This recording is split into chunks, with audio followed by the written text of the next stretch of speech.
Press conference की mic on था और मल्लिकार्जुन खड़गे ने रागिनी नायक को बताया कि यहां मेरी कोई इज्जत नहीं है।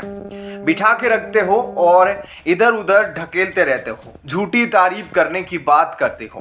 कांग्रेस के शाही परिवार ने एक बुजुर्ग नेता को रिमोट कंट्रोल अध्यक्ष तो बना दिया, पर आए दिन दलित समाज से आने वाले खड़गे को अपमान सहन करना पड़ रहा है।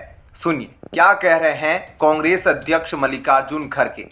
पहले ही व्यवस्था करना आप लोग, एक हजारों लोगों भीड़ जैसा 4-5 लोगों में ढकला ढकली और डिसिप्लिन नहीं।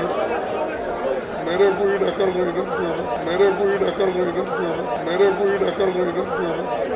तो बात करते बड़े बड़े, उनका प्रशंसा करो, वो करो, क्या करो। ये दूसरी बार हो रहा है। वहाँ पर लास्ट टाइम बना अक्टूबर 2022 से ही कर्नाटक के दिग्गज नेता मल्लिकार्जुन खड़गे कांग्रेस पार्टी के अध्यक्ष है और उनके बेटे प्रियांक कर्नाटक में आईटी-बीटी, ग्रामीण विकास और पंचायती राज जैसे मंत्रालय संभाल रहे हैं। इन सब के बावजूद मल्लिकार्जुन खड़गे को उचित सम्मान नहीं मिल पा रहा है।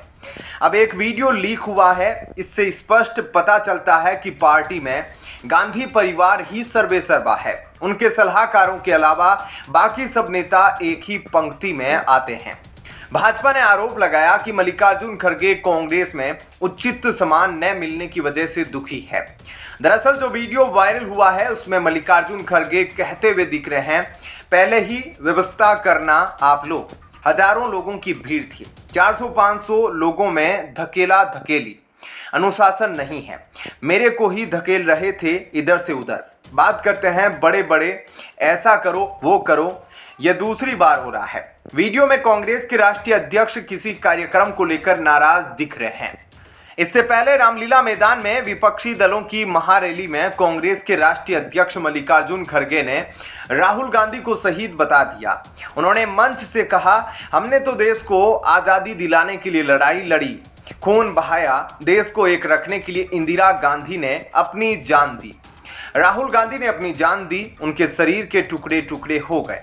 और वैसे ही इंदिरा गांधी ने देश को एक रखने के लिए 32 गोलियां खाई। मल्लिकार्जुन खड़गे गुरमिटकल से 9 बार विधायक और गुलबर्गा से लगातार 2 बार सांसद रहे हैं। 2019 के लोकसभा चुनावों में उन्हें हार का मुंह देखना पड़ा था। माना जाता है कि सोनिया गांधी, राहुल गांधी और प्रियंका गांधी ने उन्हें पार्टी अध्यक्ष की कुर्सी पर बिठाया है, क्योंकि कांग्रेस पर वंशवाद के आरोप लग रहे थे। मल्लिकार्जुन खड़गे की दलित पहचान को भुनाने की भी भरपूर कोशिश की गई, लेकिन अक्सर उन्हें नाराज मुद्रा में ही देखा जाता रहा है। अब नया वीडियो सामने आने के बाद लोग पूछ रहे हैं कि क्या वो सचमुच एक रबड़ स्टाम्प अध्यक्ष है, जैसे मनमोहन सिंह एक रबड़ स्टाम्प प्रधानमंत्री थे। ऐसा पहली बार नहीं है जब राहुल गांधी को लेकर मल्लिकार्जुन खड़गे की जुबान फिसली हो। बीते साल नवंबर महीने में विधानसभा चुनाव के दौरान भी खड़गे ने ऐसा ही बयान दिया था। वहीं कल कांग्रेस ने बुधवार को घर घर गारंटी अभियान का शुभारंभ किया, जिसका मकसद देश भर में 8 करोड़ परिवारों तक पहुंचना है। इस दौरान पार्टी के अध्यक्ष मल्लिकार्जुन खड़गे ने आरोप लगाया कि प्रधानमंत्री नरेंद्र मोदी की गारंटी की बात करते हैं, लेकिन यह गारंटी असफल है और लोगों तक नहीं पहुंचती है। क्या कहना है ऐसे में आपका? इस खबर पर कमेंट सेक्शन में अपनी राय जरूर बताएं। जय हिंद, जय भारत। चुनाव आयोग ने आतिशी को नोटिस भेजा है। यह नोटिस उनके भाजपा में शामिल होने को लेकर मिले ऑफर के दावे पर भेजा गया है। इस मामले में भाजपा ने उनके खिलाफ शिकायत दर्ज करवाई थी। आयोग ने आतिशी को 8 अप्रैल 2024 तक का समय जवाब देने के लिए दिया है। चुनाव आयोग ने आतिशी को भेजे गए नोटिस में कहा कि भारतीय जनता पार्टी की तरफ से 4 अप्रैल 2024 को उसे एक शिकायत मिली है। यह शिकायत आतिशी के 2 अप्रैल 2024 को दिए गए अपने बयान पर दी गई है, जिसमें उन्होंने दावा किया था कि उनके एक करीबी के जरिए उन्हें भाजपा में शामिल होने का ऑफर दिया गया। भाजपा में शामिल नहीं होने पर गिरफ्तारी की बात कही गई। आयोग ने कहा, आप दिल्ली सरकार में मंत्री और एक राष्ट्रीय पार्टी की नेता है। देश के मतदाता उनके नेताओं द्वारा सार्वजनिक मंच से कही गई बातों पर विश्वास करते हैं और उनके बयान चुनाव प्रचार अभियान को प्रभावित करते हैं। आयोग ने कहा वे इस बात की आशा करता है कि उनके पास भाजपा में शामिल होने को लेकर दिए गए बयान का कोई तथ्यात्मक आधार होगा और विवाद की स्थिति में वह इसे पेश कर सकते हैं। आयोग ने कहा कि वह इस मामले की आचार संहिता नियमों के तहत जांच कर रहा है।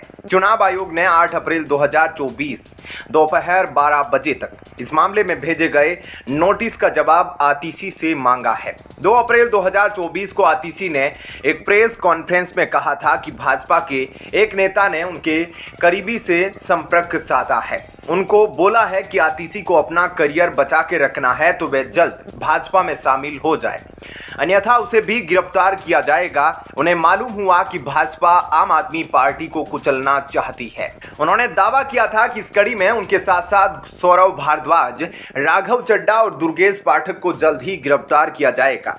उनके घरों पर रेड की जाएगी और फिर समन भेजकर तलब किया जाएगा। उस दौरान उन्हें गिरफ्तार करने की योजना है।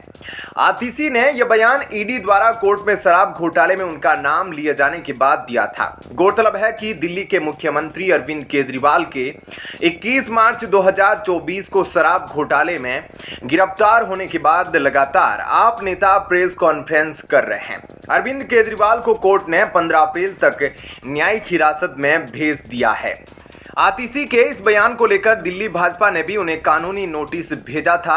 दिल्ली भाजपा अध्यक्ष वीरेंद्र सचदेवा ने इस मामले में कहा था, हमने दिल्ली की मंत्री और आम आदमी पार्टी की नेता आतिशी मारलेना को कानूनी नोटिस भेजा है कि वो अपनी बात के सबूत दे।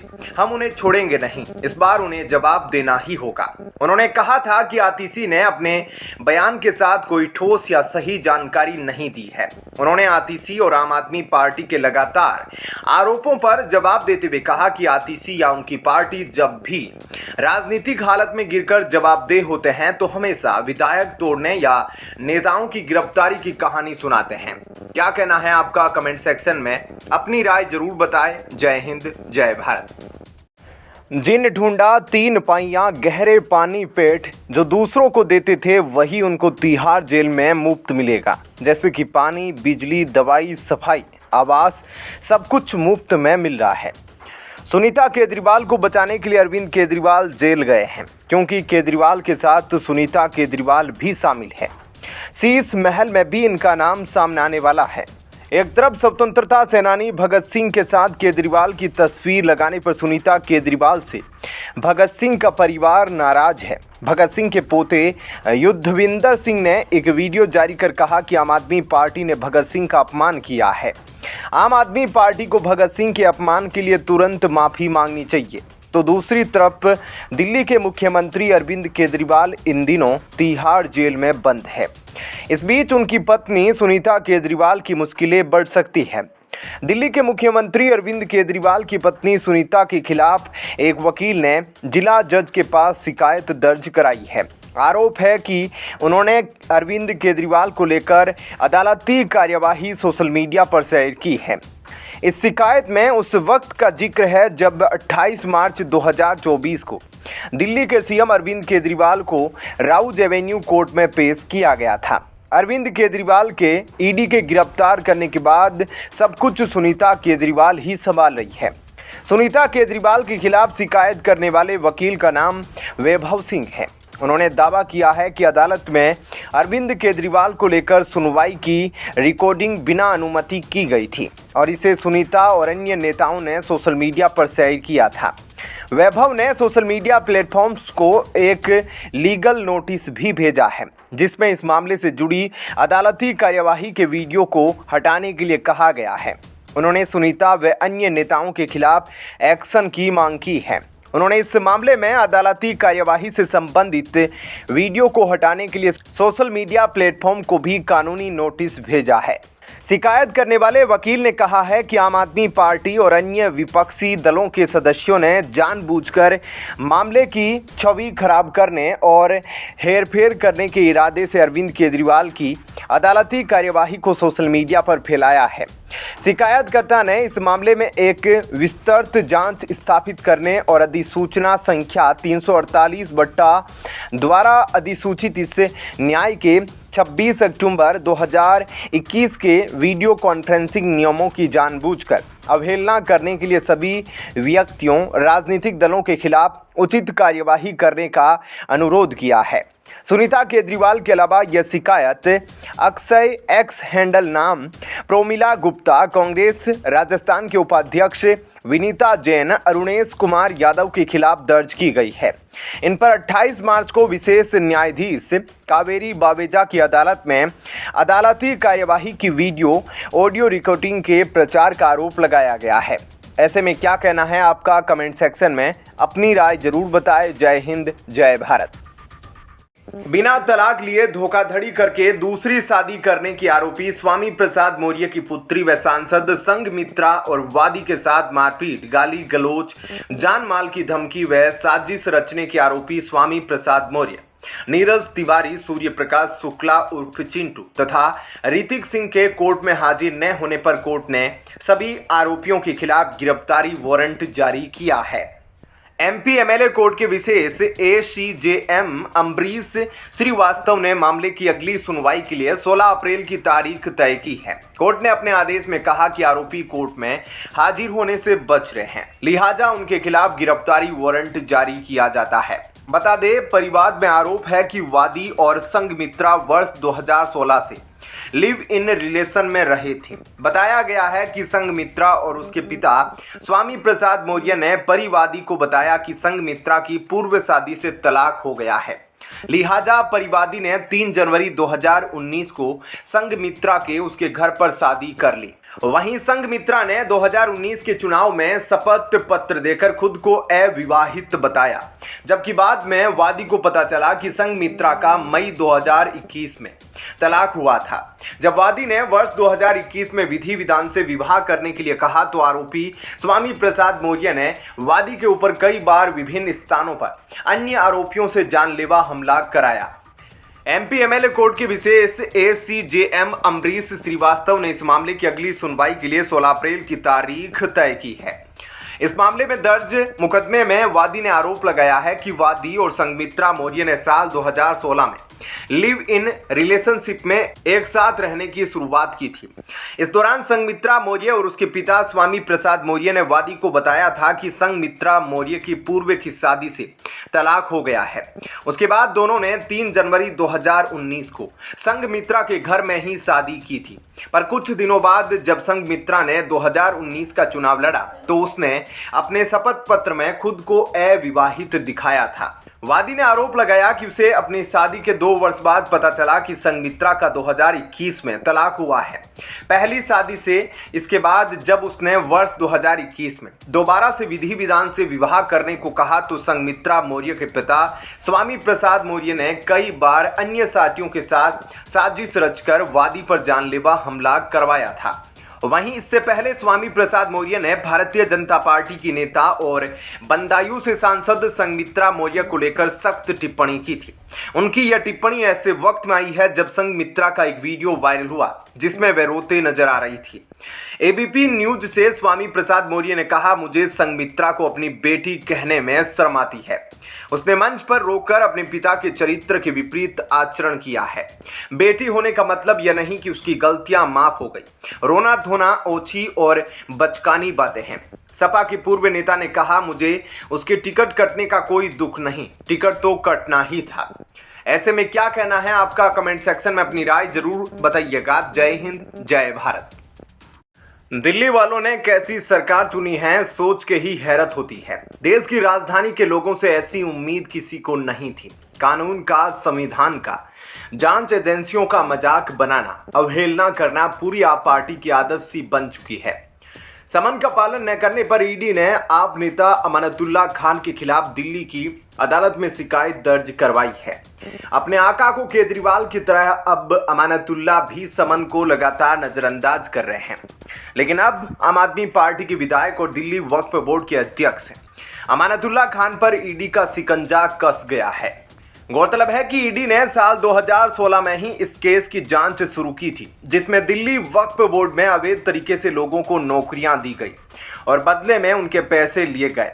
इससे दिल्ली सरकार को वित्तीय नुकसान हुआ, लेकिन अमानतुल्ला को पर्सनल फायदा पहुंचा।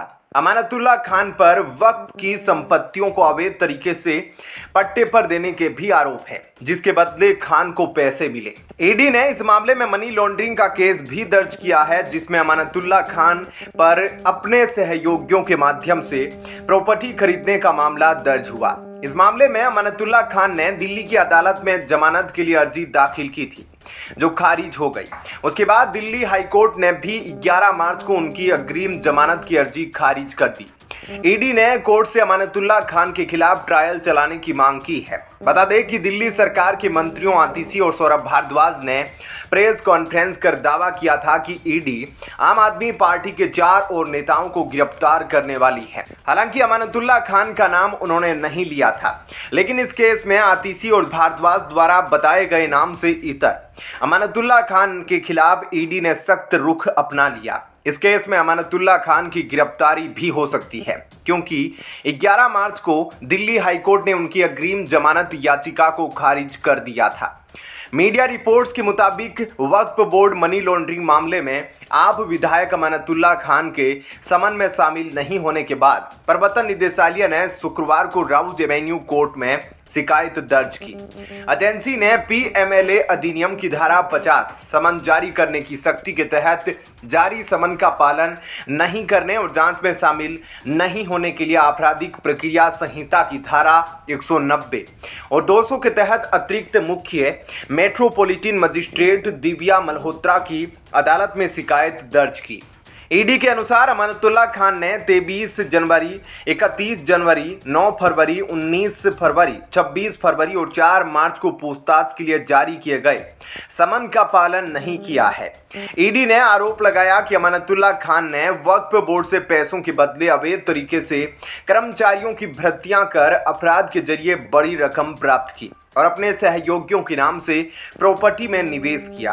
वक्फ बोर्ड घोटाले के मामले में ईडी ने अमानतुल्लाह खान को नवंबर 2023 में भी गिरफ्तार किया था। ऐसे में क्या कहना है आपका? कमेंट सेक्शन में अपनी राय जरूर बताइएगा। जय हिंद, जय भारत।